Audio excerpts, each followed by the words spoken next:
Debbie Marcoux, licensed by the Department of Financial Institutions and MLS ID 237926. Also licensed in Arizona 0941504, Florida LO 76508, Georgia 69178, Idaho, Nevada 57237, Oregon, Tennessee 184373, Texas, Washington MLO 237926. She's a mortgage mom. She can get things done. When you're in need and don't know where to go, pick up the phone and call Mom.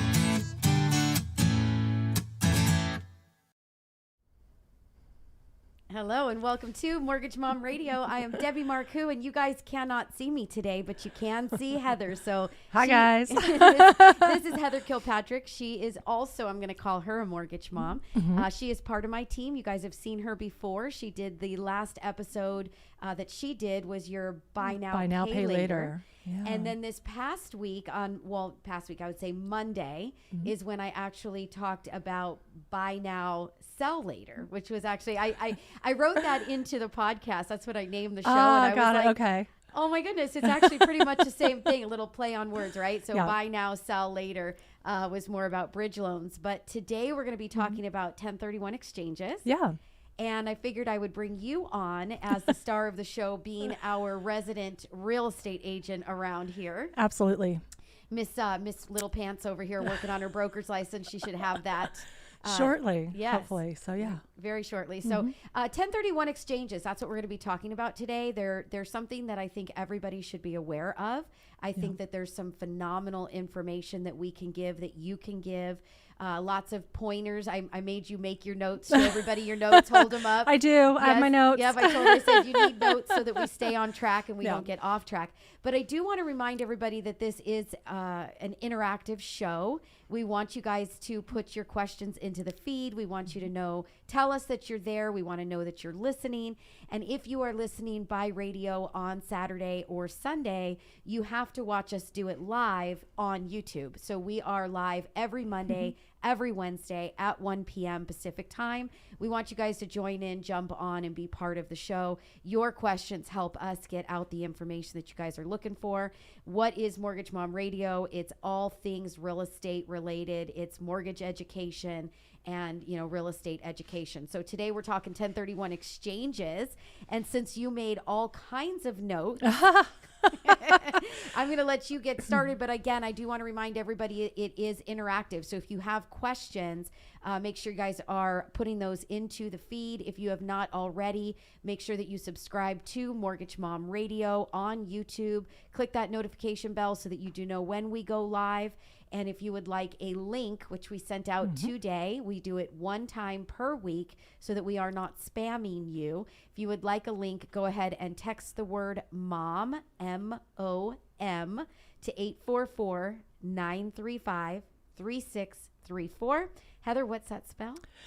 844 We Lend for You, WELEND, and the number 4U. Awesome. I love it. All right. So let's do this. 1031 exchanges, right? Yeah. So you made all the notes. You know what? It's actually, this is how my brain just kind of processed. And it was literally just thinking about it and how I would put it together and just putting it on paper. So I'm hoping that we're not leaving anything out. But there's a lot to know about 1031 exchanges. There is. A lot. And there's a lot of questions that I get all of the time. Clients calling me saying they want to do one, or that they are doing one, right? So I think it's a really important thing that we talk about. At the end of the day, you getting your mortgage is really no different than getting a mortgage for any other transaction. So we want you guys to all hear that, whether you're doing, if you're doing a 1031 exchange or you're buying your first investment property, down payment requirements are the same, reserve requirements are the same, FICO score requirements are the same, right? Yeah. So as far as the lending side is concerned, it's really very, very equal to any other transaction. Right.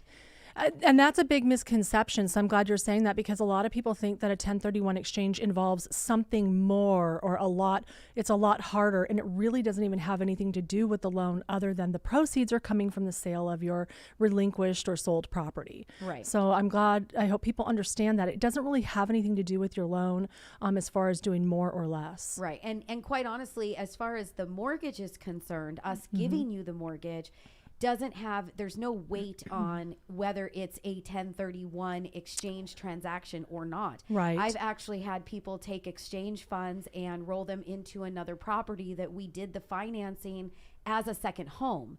We didn't do the financing as an investment. So, we are not the IRS. We are not the IRS police. We are not CPAs. Right. Things change all the time. Right. As lenders, we are not here to make sure that you're not breaking rules. We're here to get you loans. But at the end of the day, the 1031 exchange process is such a valuable process that I wanted to make sure we did a show about it, and that people are learning, they're educated, they understand what they can or cannot do.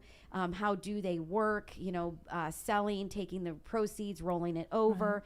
We have a lot of people right now that feel, and I did a show on this last weekend, that, a lot of people feel like they've been priced out of the market. Yeah. Right. So, can we buy a 1030, can we sell a home here in California and take the proceeds and go to another state? So, these are things that we're going to talk about today. Again, I want to make sure that you guys are putting your questions in the feed. You're letting us know that you're here, that you are part of the show. We love your questions. That's what makes our show good for everybody listening, is that we're answering the questions of the consumer. So please make sure you guys are doing that for us. I want to remind you that the girls are ready to talk to you if you do have questions, and especially if you are listening on Saturday or Sunday, don't hesitate to make an appointment. You can get a call today. So Heather, are you on call this coming weekend? You on call? No, I think it's Cindy. Is it Cindy? Yeah. So, the girls and it probably is. I think Carrie was last weekend. So there is somebody ready and willing to take your calls today if you guys are listening on Saturday or Sunday. If you're listening during the week, Monday through Friday, you're calling between 9 and 5. The girls are taking live transfers, or, you're getting your free phone consultations. You don't even have to book an appointment. If you want an appointment because that's easier for your schedule, you can book one when you call. You can get the call service on the weekend. You can go to the website, go to mortgagemomradio.com and click on that book appointment button. You can select a day and time that works best for you. And, if you don't see a day and time that works and you call and you get the call service and they can't help you book because they've only got access to, certain calendars Monday through Friday. Exactly. The Monday through Friday stuff. Then just send an email. Send me an email to questions@mortgagemomradio.com, and I will make sure that we get you booked for a time that works with your schedule. So on your set of notes there, what is your first piece of information that we're going to talk about today? The first thing I think of is, what is a 1031 exchange? So a lot of people have heard that, and a lot of people use it in a different way, like, oh, we should 1031 exchange that, or have you done a 1031 exchange?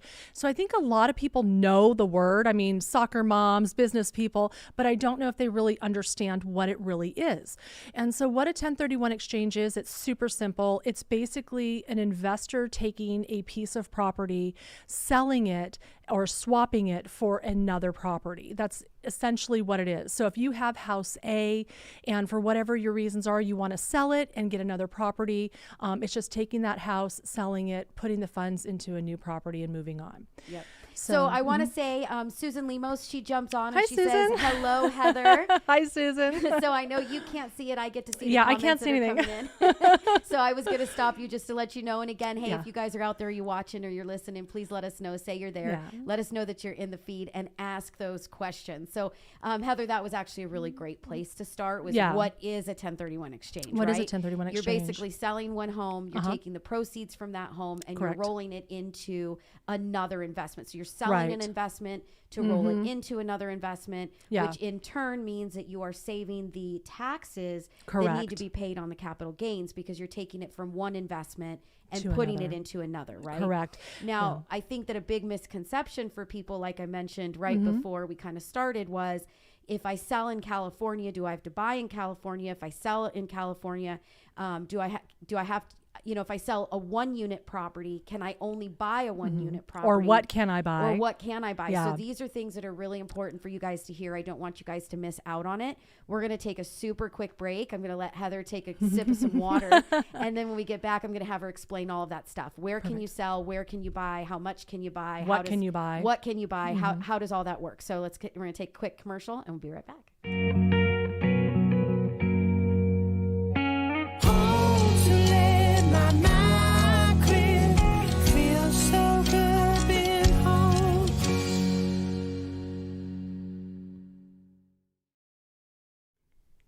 All right. Well, welcome back to Mortgage Mom Radio. I am Debbie Marcoux, and you guys are looking at Heather Kilpatrick. Hi, guys. Heather Barkley Kilpatrick. I was doing, you know what? It doesn't matter. It's just Heather Barkley. Heather Barkley Kilpatrick. Yep, you guys sure. are looking at her. She is on screen today. I've decided that I'm doing shows once a week by myself, and then I'm doing the team once a week as well, since we're doing Mondays and Wednesdays at 1 p.m. I want you guys to meet my team, and I want you to truly understand their wealth of knowledge and their depth in the industry. This Friday is Heather's Spotlight, Mortgage Mom Radio Spotlight series. So you guys will get to watch that. It's on Friday at 1 o'clock. We'll be doing learning a little bit about me. You'll get to learn all about Heather and where she comes from and how long she's been in the business and where does her education stem from. But right before the break, we did start talking 1031. So let's get into that. So Sure. you sell here in California and you've got proceeds. What can you buy? Where can you buy it? How does it work? Okay. So I think it's important, like you were mentioning, a 1031 exchange applies to investors. And what it does is it helps investors avoid capital gains or unnecessary profits from selling a property. It allows them to take one property and sell it and put it into another property. So like you were asking, number one, do you have to buy in the same state? Absolutely not. You can sell a house in California and get a ton of money out of it, come out with $300,000, let's say, or even $100,000. And you can take that money and you can roll it over into any state in the United States that you want, and you can put it into as many investment properties as you want. So the big thing is do you have to stay in the state that you sell in? Absolutely not. Do you have to do one property for one property? Absolutely not. If you're selling a property in California and the values have just really gone up and you're coming out with a large chunk of money, you could take that money and you could buy a house in Texas, you could buy a house in Florida, you could buy a house in Tennessee, or you could do all three if you wanted to. So there's a big misconception about you have to stay. The other big misconception about 1031 exchanges is that we use the term like for like. You have to exchange like house for like house. That's not necessarily true. You can actually sell a house and buy a parcel of land. You can sell a house and buy an apartment complex. You can sell a house and buy townhomes. Or you could sell a parcel of land as long as it was an investment property and put it towards a house or put it towards a townhome. There's a bunch of different options you can do. As long as you're selling some sort of investment property and you're purchasing some sort of investment property, tenants, rents, you're good. So what I want people to understand, so I'm going to let you touch on this next, is let's say that I bought my original property for $300,000. Okay. Now I'm going to sell this property for $600,000. Okay. So what do to do the 1031 exchange, what is my requirement as far as what do I buy next? Can I make the $300,000 in proceeds and go buy something else for $300,000, put all of the money in and have no loan? Do I have to go buy something for $600,000? Can I go buy something for $150,000 and then only pay taxes on $150,000 if my original purchase was $300,000? Right. So I want you to talk a little bit about basis and then what do they have to do like for like in order to be able. The whole point of a 1031 is to avoid the capital gains. Yes. So what do we do, or what do they do in order to make sure that they're hitting those pieces of requirement? Okay, so let's kind of back it up a little bit. So I'm going to pretend nobody knows what a 1031 exchange is. That's what I want you to do for Perfect. me, So let's say Debbie comes to me and says, Heather, I have this investment property. I've had it for a little while, or even if she's had it for 6 months. And she says, I want to sell it and I think I can buy more. So, we say, why would people want to do a 1031 exchange? Well, they're great if you have a property, but you're kind of maxed out on what you're going to make on it, and you can take that money and buy something bigger, better, and earn more money. Or if you can take that property and buy 2 properties and now earn 2 incomes. So the idea of a 1031 exchange is you need to buy something bigger. Same or more, right? Same or more. I was just going to say bigger doesn't necessarily mean size, but it's same or more. So if Debbie comes to me and says, I bought this house for $300,000, I can now sell it for $600,000. I'm going to come out with $300,000. One, in order for her to hit the approval of a 1031, she has to buy something greater than the value that she sold. So if she's selling for $600,000, she has to buy higher than $600,000. The other thing that we're going to look at is what was her loan on that house that we call it relinquishing or sold. If that loan was, say, $200,000, she has to have a loan greater than $200,000. Otherwise, it can be recaptured. There's issues. So we want to make sure, one, she's buying more money than she sells, and two, she gets a little bit higher loan than she had the last time. Now, having said that, Debbie can take her $300,000 and she can split it between two houses where she puts $150,000 down on one property and $150,000 down on another property. She can also take and put $200,000 down on one property or $100,000. She can split it whichever way she wants to. It just has to be that the loans are greater than the loan previously.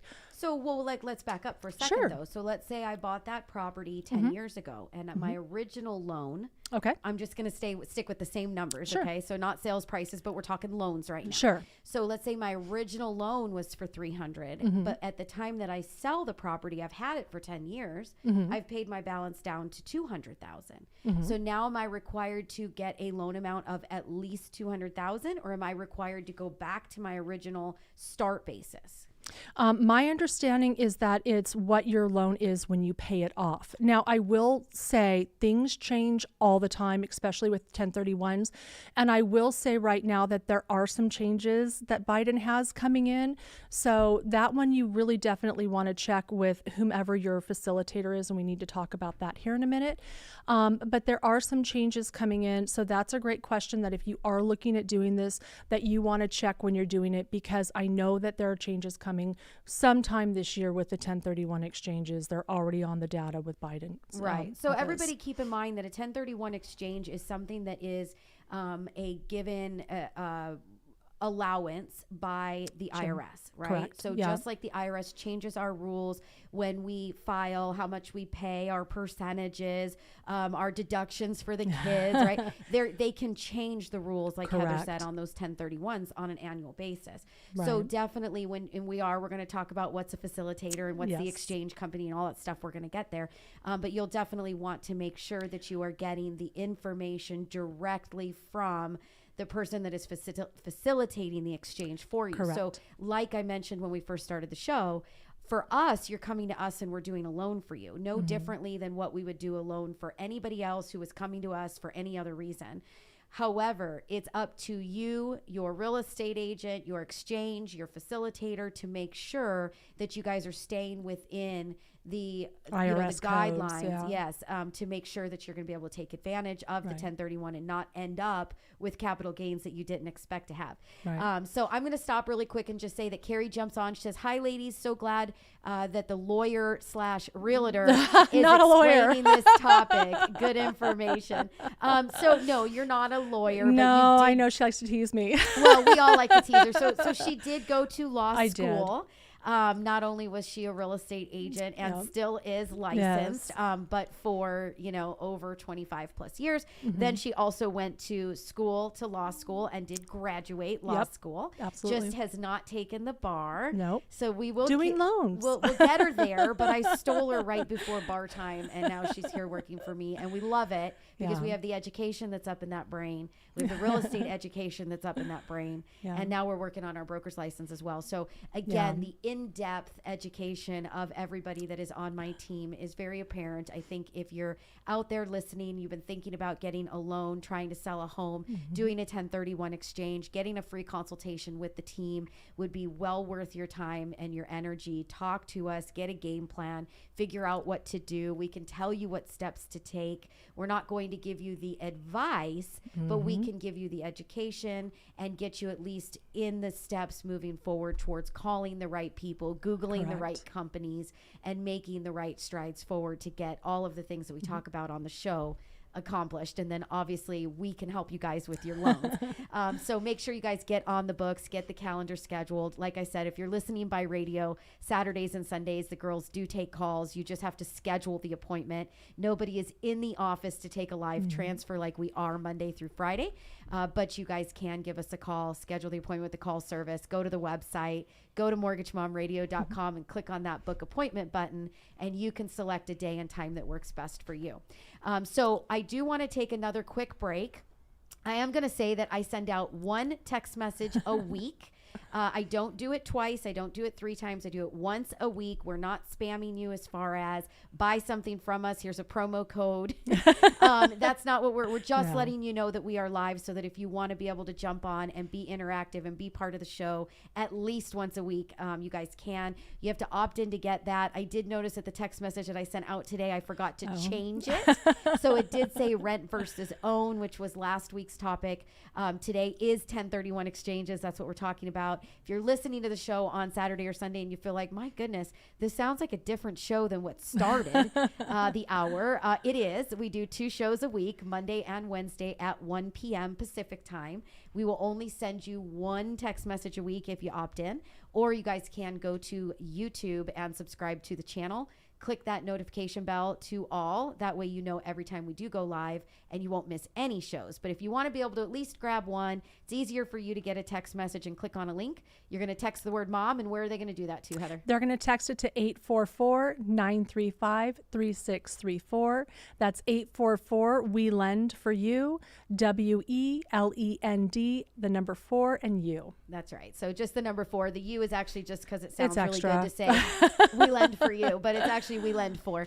But just remember that you guys want to text mom, MOM, same word, forward and backwards. Just don't text wow. That doesn't work. But the other thing too is don't text opt in. Don't text me a question. It's not a monitored box, but it will get you opted in to just at least get that 1 text message a week, and that way you guys can follow along and at least not miss a show. But we do 2 shows a week, again, Monday and Wednesday, 1 p.m. Pacific time. We're going to take a super quick break, and when we get back, we're going to keep talking 1031 exchanges, so don't go anywhere.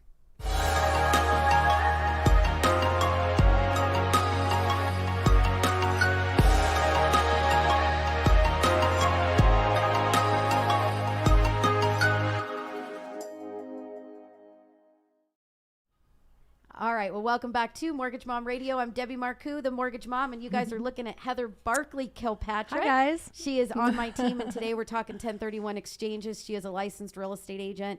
She's got 25 plus years. I'm not going to tell you exactly how many, but 25 plus years in the industry. She definitely knows what she's doing. I'm going to say me and her jumped in about the same time. I think she started about 93-ish. And I started about 95-ish. Yeah, about that.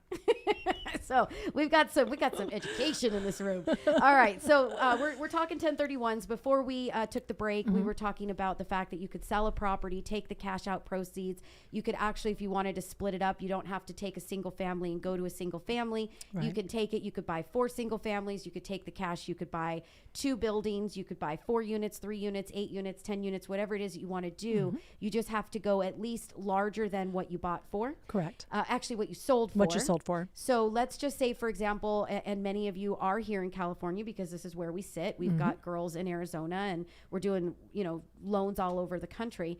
But, I've got a gentleman that I work with right now that is going to sell a property in Redondo Beach, and he's going to make about $900,000 on it. Nice. He bought it in 2007, so that's probably about right.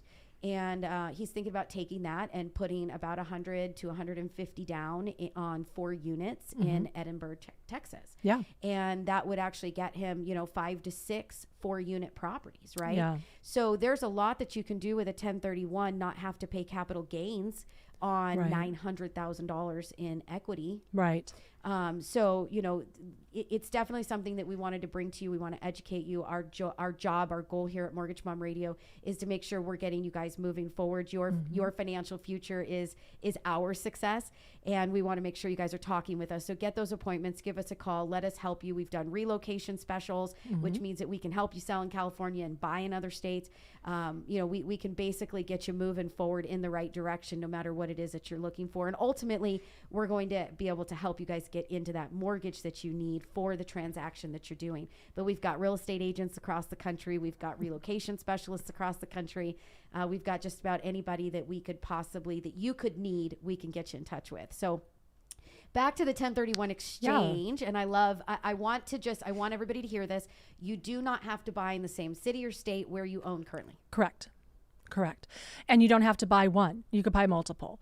So the way that we're getting you, on the 1031 exchange, the way that it works is that when you list your property for sale, once that property closes escrow, that you're like, oh, do I just take the money? No, you can't touch that money. The minute you touch that money, it's considered profit and you're going to be taxed on it. It is taxable. It is taxable. So what happens is you're going to have what I call a facilitator. Sometimes you'll see an intermediary, depending on what state you're in. It can be, anybody from a company that specializes in 1031 exchanges, attorneys, realtors, pretty much anybody. It just can't be you and it can't be a family member. And what they do is they take the proceeds from that sale and they hold on to them until you say, this is the property that I'm buying. Now, I want to make sure that everybody hears this because you don't have all the time in the world to buy a new property. And I think that that's really important. One of the things with 1031 exchanges, because it's helping you avoid capital gains and it's helping you avoid any type of profit tax, there are a lot of rules. We're going to cover a couple of them, but not all of them because we just don't have time. But one of the main important rules is once you close that property, you have 2 timelines that start for you. Okay, not when you open escrow, but when you close. The first is called the 45-day rule. And what that 45-day rule does is it says you have 45 days to identify the new property or properties. Okay, 45 days. Not a day later. There are no extensions on it. It's very, very specific. A lot of people think, oh, I haven't found one. I'm on day 42. I'll ask for an extension. Nope, you've got 3 days. And what you do is you go to that facilitator and you say, hi, Mr. or Mrs. Facilitator, I have identified 3 properties that I want to attempt to purchase. You don't have to be an escrow on them. You can just say, this is for sale and I like it. It doesn't even necessarily have to be for sale. It can be a property that is going to be listing or is going to be sold and you want to purchase it. It just has to fall in that criteria of more than what you sold for, let's just say pretty much. Once you've identified that property, the clock also starts at the close of escrow on a second rule, which is called the 180-day rule. And what that means is after you've identified that property, you have 180 days to close on it. So say, for example, if you close on your property on, the first day, you have 45 days from that date to identify the next property or properties. Also started on that first day was your 180-day timeline to close on that property. So those are really important because even if you're in escrow, again, no extensions on that 180-day close. So you want to make sure that you're in line with those too. A lot of people will say, can I sell this and then look? And they think they've got all this time in the world to look. You really, really don't. So you want to make sure that you've got your ball face on, game face on and the ball's in your court and you're just moving forward to where you need to be on those time frames. So one thing that I've seen a lot of people do that's been very successful, because as we all know right now with inventory low, it's very difficult to get an offer accepted. And if you only have 45 days from the time that you actually close the sale to identify what the next property is, you could possibly run into time frame issues without being able to identify. And then you're going to end up having the capital gains that you're going to owe the taxes because you didn't get it identified. You tried, but then you couldn't get a successful, offer accepted, right? So one thing that we've seen that has worked out very well has been getting an offer accepted contingent to the sale of your exchange property. Yes. And, there's a lot of sellers that are not shying away from something that's contingent to the sale of because properties are going into escrow or so fast, right? Now, if I'm a buyer and I want to buy a home and I have to buy it contingent to the seller's home of choice, so now I've got to hope that the seller is going to be able to also find a home Right. and get an offer accepted, that's a little bit of a hesitation for me as a buyer, Right. because I could find myself 2, 3, 4 weeks down the road and the seller has still not had an opportunity to get an offer accepted, and they just decide not to sell, and I've just put 30 days of my life on hold. Yeah. So Missed that is a little opportunities. bit, but for a seller to go contingent to the sale of a property to be listed, many times they're very open to that, because again, it's only going to take a couple of days to You a put the week. property on the market, it's gone. Right. If you put the property on the market Yeah. at the right price, you're probably going to get overpriced anyway, but Yeah. it's going to go fast, right? So many aren't super against that. But then there are also people that maybe don't need the cash out of the sale of the home, and they want to go find a property first, Sure. and possibly even close in the property before they get the exchange sold. Sometimes Yes. they find a property they really want to buy, but they've got tenants in and they can't sell the property yet, Right. right? So there are things called reverse exchanges.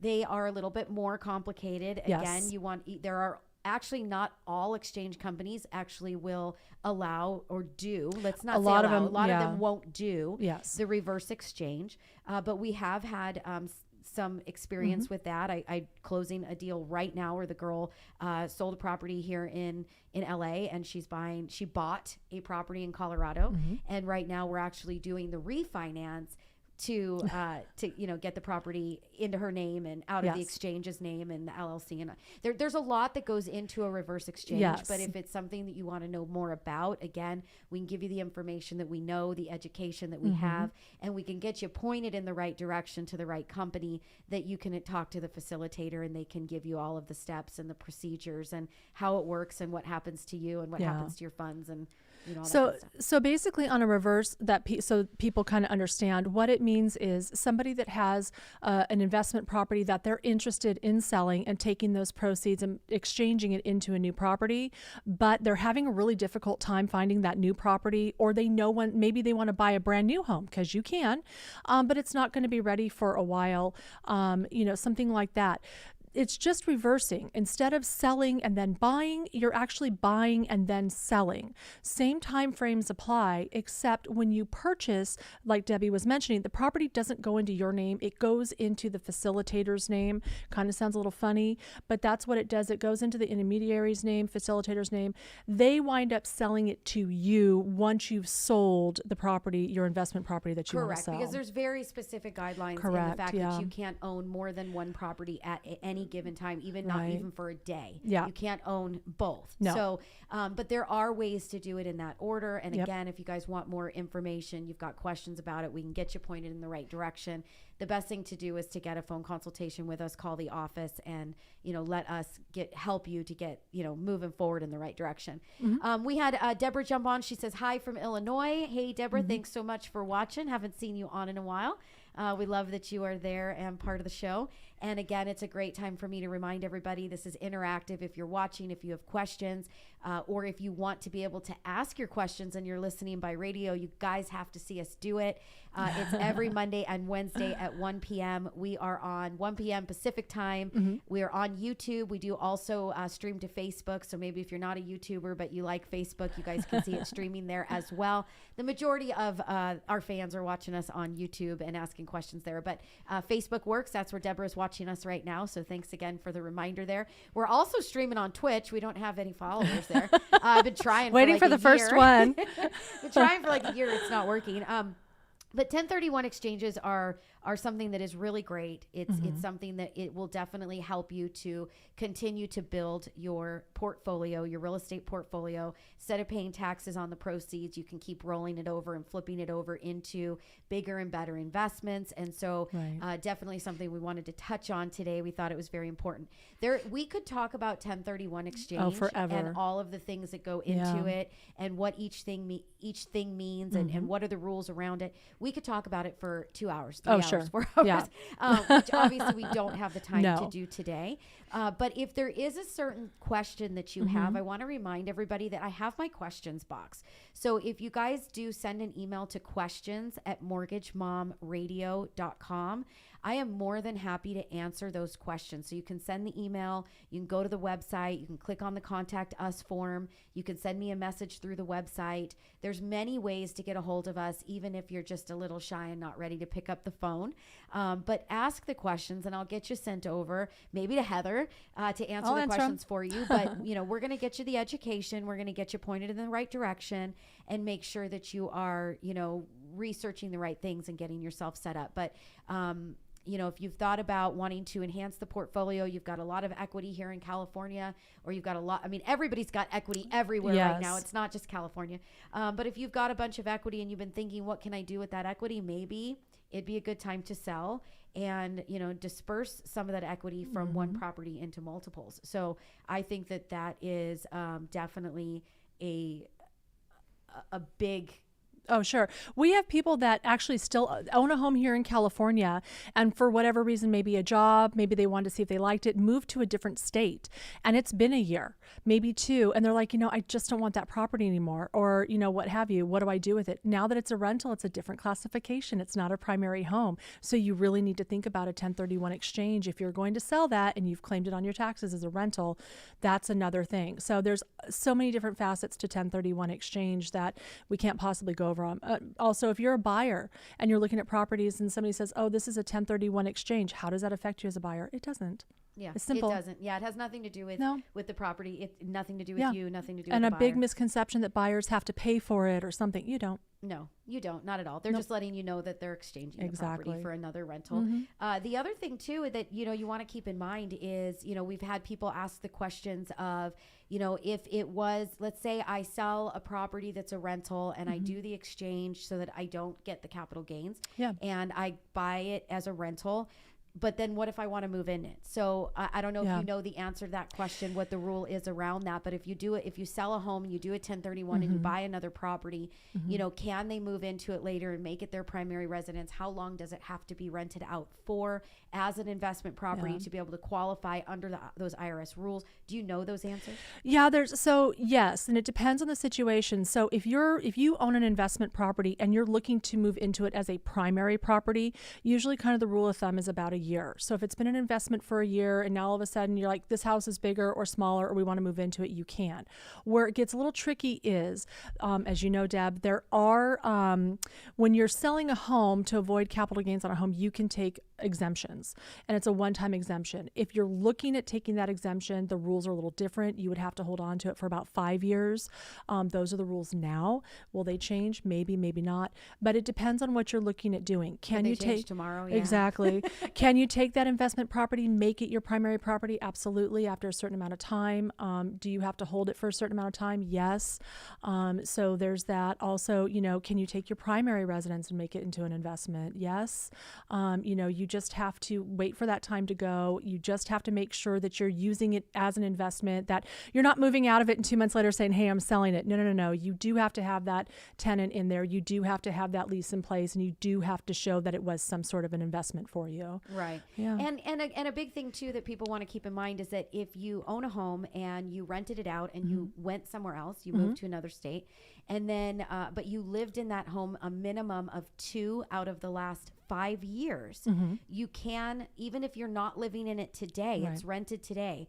If 4 years ago you lived in that property for 2 years, right, you can actually sell that house with that exemption. So if you are coming up on your I'm almost out of time to get within that 2 out of the last 5 years, and you've been thinking maybe I might want to sell the home, give us a call. Let us get you forwarded over to a real estate agent in your area, in your neighborhood, in your state, in your city, in your county, that can help you to get that home on the market and get it sold so that you can take those proceeds without having to do a 1031 or without getting those capital gains. So there's so much to be said about 1031, and we've run out of time. We can't keep going. No worries. One of the things, if anybody wants to ask the question, is what if you have a property that you use as both an investment and a second home? go to questions, ask us, because there's an answer for that too. Yeah, tons of questions. Get them to us, send them over. We'll get you guys answers. We'll get you forwarded off to somebody that can get you the answer if we don't know it. Again, go to mortgagemomradio.com, book that appointment for a call. Send me an email to questions@mortgagemomradio.com. If you guys want to know when we go live and you want to be part of the show at least once a week, follow along and ask questions. Make sure you guys opt in. So text the word mom to 844-935-3634.